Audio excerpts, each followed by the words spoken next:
पूरे विश्व के अंदर आज हिंदुस्तान का नाम हो रहा है। मोदी जी हो रहा है। तुर्की को मदद पहुंचा दी हमने, भारतीयों ने। आज हमारा नाम होता है। दुबई के अंदर हमने मंदिर बनवा दिया। इतना बड़ी बेहतरीन अरब अमीरात में हिंदू मंदिर की नींव रख दी गई है। जय श्री राम।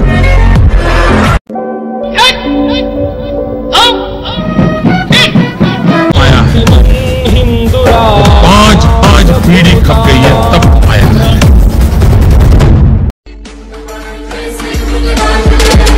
पर जब ये वो कहते हैं कि खुद हम मुसलमान हैं, तो हमें कहना पड़ता है कि हम भी हिंदू हैं।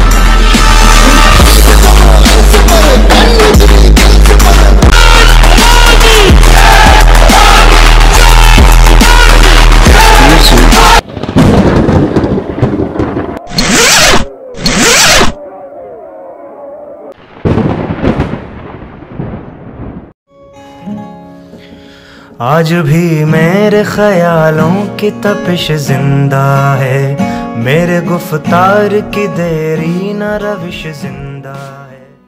हिंदू मजहब में लफ्ज हिंदुआता बहुत ज्यादा इस्तेमाल होता है, लेकिन हमेशा ऐसा नहीं था। हिंदू हमेशा इंतहा पसंद नहीं था।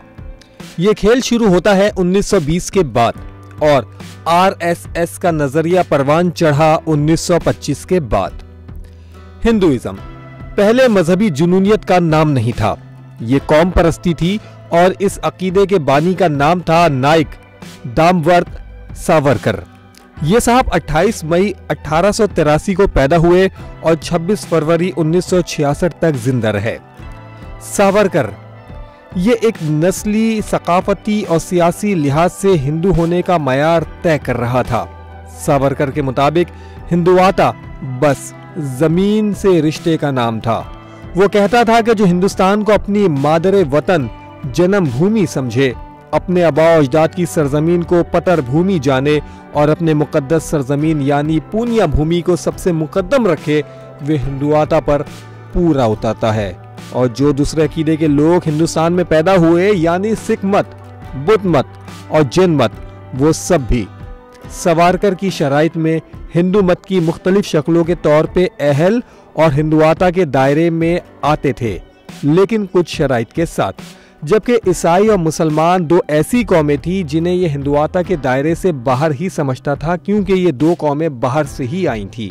अलबत्ता वो ये मानता था कि जो मुसलमान और ईसाई हिंदुस्तान में पैदा हुआ वो भी हिंदुआता नजरिए में पूरा उतरता है, लेकिन इसकी शराइत ये थी कि वो शख्स सरजमीन सिंध से समंदरी तक अपनी जन्म भूमि को मुकद्दस माने। सावरकर ने यह भी दलील दी थी कि एक मुसलमान या ईसाई चाहे वो हिंदुस्तान में पैदा हो, हिंदुआता के 3 बुनियादी उसूलों की वफादारी का दावा नहीं कर सकता, जिसमें पहले नंबर पे था मुश्तरका कौम यानी राष्ट्र होना, दूसरे नंबर पे था मुश्तरका नस्ल यानी जाति होना और तीसरे नंबर पे उसकी शर्त यह थी कि मुश्तरका तहजीब से आरी होना यानी संस्कृत से बाहर होना, जैसा कि मुश्तरका तारीख, मुश्तरका हीरोस, मुश्तरका अदब, मुश्तरका आर्ट या एक जैसा कानून और एक जैसी सकाफत और मेले और त्यौहार और रसूमात और वगैरह वगैरह। ये सारे मामला थे सावरकर के जो अपनी दलीलों में कायम कर रहा था। और मुख्तसर तौर पे ये कह लीजिए कि पहले हिंदुआता एक नज़रिया मजहबी जुनूनियत से दूर कौम परस्ती की बुनियाद से शुरू हुआ था, लेकिन अब हालात मुख्तलिफ हैं।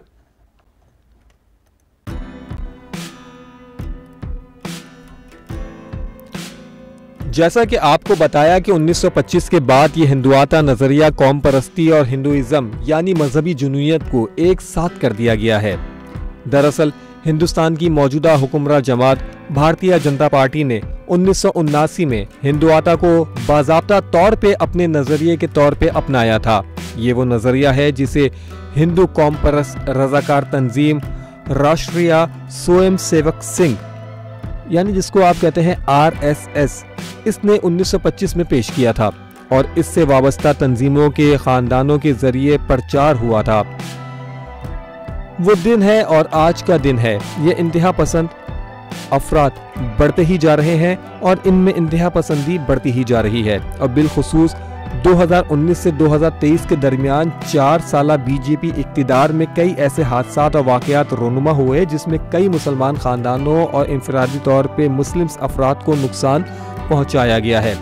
ऐसा नहीं है कि ये हिंदुआता या हिंदुइज्म के एक साथ हो जाने से तमाम ही हिंदुस्तानी मुत्तफिक हैं और सभी इंतहा पसंद हो गए, बल्कि ख़ास मिसालें आपके सामने मौजूद हैं जिसमें बीजेपी और आरएसएस के मुखालिफ सियासी नज़रियात रखने वालों को भी भारत में हिंदू होने के बावजूद तनकीद का निशाना और बर्बरियत का निशाना बनाया गया है। अलबत्ता मुसलमानों के मदरसों को नुकसान पहुंचाना या मसाजिद की मौजूदगी समेत मुस्लिम नामों से मशहूर सड़कों और इमारत समेत कई शहरों के नामों की तब्दीली जैसे अमल सामने आए हैं।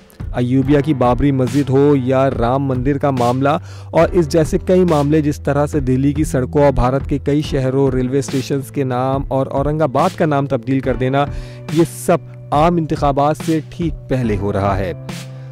इस वक्त भारत में आम इंतखाबात की तैयारियां हैं। चूँकि हिंदुस्तान में हर 5 साल बाद होने वाले आम इंतखाबात से पहले सियासी हलचल काफ़ी ज़्यादा रहती है और हिंदुइज़्म या हिंदुआता का एक बड़ा वोट बैंक शामिल होता है और इसको नज़रअंदाज नहीं किया जा सकता।